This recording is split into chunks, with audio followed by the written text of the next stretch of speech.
Welcome to the Pro9Trader continuation tutorial. In this lesson, we're going to show you how to identify a continuation trade, what price to use as our entry for both a continuation long and a continuation short. So first, let's take a look at a continuation long setup. Here we just had a downward turn bar, letting us know that if the red DPI price continues to be hit, we will start plotting red color bars. If we hit the green DPI, we will plot another turn bar, which could be our entry for a continuation if all of the other rules qualify.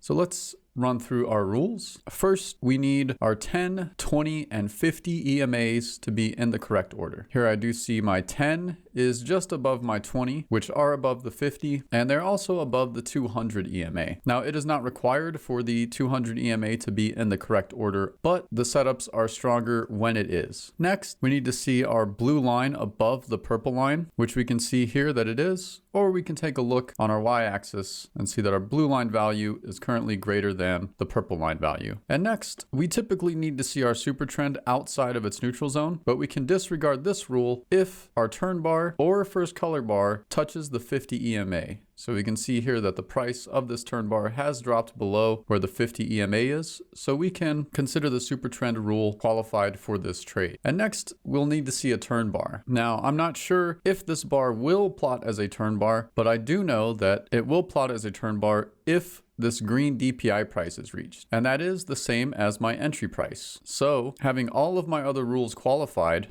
I can go ahead and put in my order before this bar closes so I can be ahead of the move. So my entry price is 1352.3. So I'll come over to my ladder and I'll put in a buy order at 1352.3. We enter a trade with 3 contracts, and it's important to use a stop order as we don't want our order to be filled until this exact price is reached. Once I have confirmed those, I can go ahead and click submit order. And if I just open my dome a little bit more, we'll see I have an order for 3 contracts at my entry price. The great thing about using a DPI entry price is that if this price is not reached and the market continues to go short, we can simply cancel our order and wait for the next qualified entry. But we can also put our order in ahead of time and wait for the market to prove to us that it will continue to move in our direction. So now let's see how our qualified continuation develops and if it hits our entry price.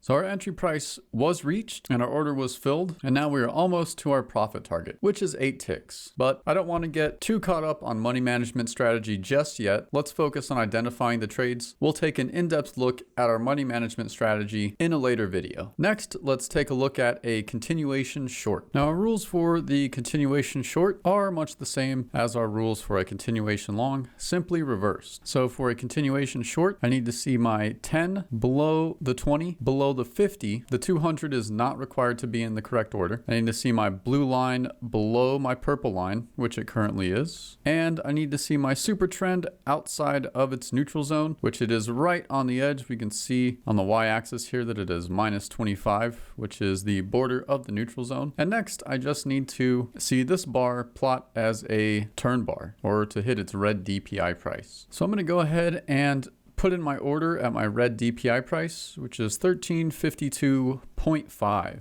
So I'll come over to my ladder, scroll down a bit, 1352.5. I want to put in a sell order since I'm looking to go short.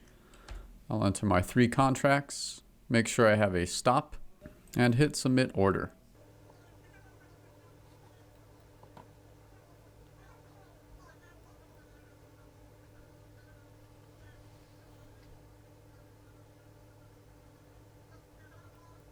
And here we see that our entry price was indeed hit as that bar closed as a turn bar, fully qualifying our trade at the same time that our order was filled. And now we're just looking to hit our profit target, which is after 2 bars close. But again, we'll get into our money management strategy in more detail in a later video. For now, we just want to focus on anticipating the trades and entering them ahead of time. Join us in the next video as we take a look at the dot trend trade.